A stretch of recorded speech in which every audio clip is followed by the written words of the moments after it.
Des chercheurs et des diplomates de Tanzanie et des pays voisins y étaient présents. La conférence a aussi présenté des réalisations chinoises dans la lutte contre la pauvreté.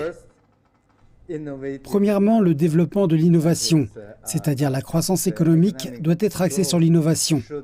Deuxièmement, un développement coordonné, c'est-à-dire la coordination entre le développement social et économique, la coordination entre les régions et la coordination entre les secteurs ruraux et urbains. La Tanzanie est la deuxième étape de la 15e édition de la conférence Chine-Afrique après l'Afrique du Sud.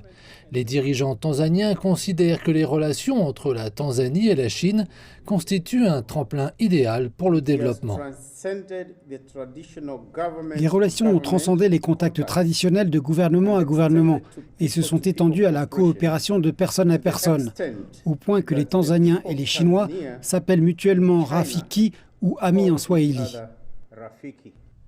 L'organisateur de la conférence, l'Institut Chine-Afrique, espère que les expériences chinoises pourront servir de référence aux efforts de l'Afrique pour réduire la pauvreté.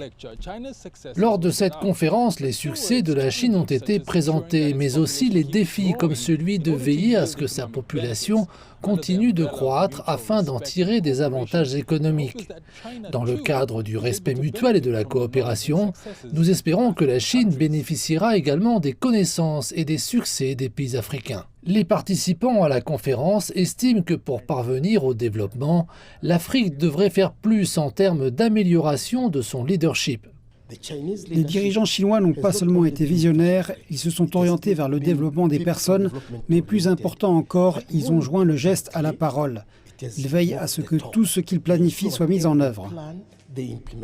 La prochaine et dernière étape de la conférence Chine-Afrique sera l'Éthiopie dans les prochains jours. Les universitaires chinois espèrent que l'Afrique pourra commencer à prendre les mesures nécessaires pour atteindre ses objectifs de développement.